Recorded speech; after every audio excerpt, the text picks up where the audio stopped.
கோவை நீலகிரி செய்திகளுக்காக செய்திகள் வாசிப்பது சரவணன். 4ஆம் பகுதியில் சாலையில் குவிந்த பொதுமக்களால் பரபரப்பு.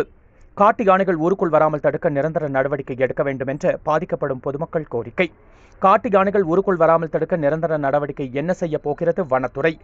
இயற்கை அன்னையின் ஆட்சியில் அற்புத இடம் நீலகிரி. பசுமையான வனப்பகுதிகள், வளைந்து நெளிந்து செல்லும் மலைப்பாதை, மலை முகடுகளை மோதி செல்லும் மேகக்கூட்டங்கள், பச்சை புல்வெளிகள் என்று இயற்கை எழில் அழகை மொத்தமாக தன்னகத்தை கொண்டுள்ளது.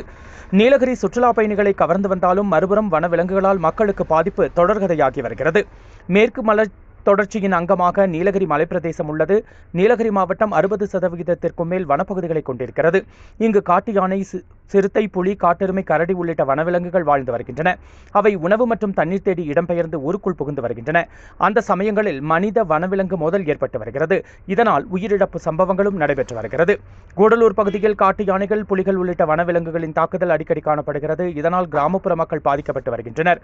முதுமலை புலிகள் காப்பகம் மற்றும் கூடலூர் வனக்கோட்டத்தில் அடர்ந்த வனப்பகுதி இருந்தாலும் மனித வனவிலங்கு மோதல்கள் அதிகரித்து வருகிறது.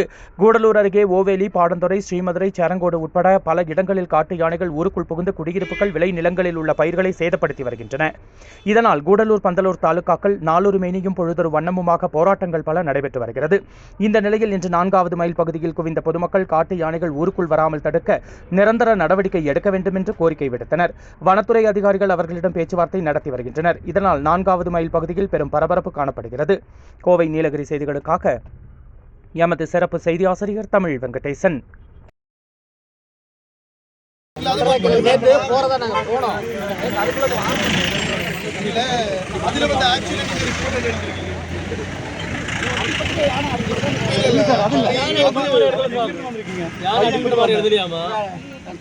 போன் பண்ணாப்ல விழுந்த மாதிரி எழுதிருக்கு, பைக் வவுக்கு விழுந்த மாதிரி எழுதிருக்காங்க.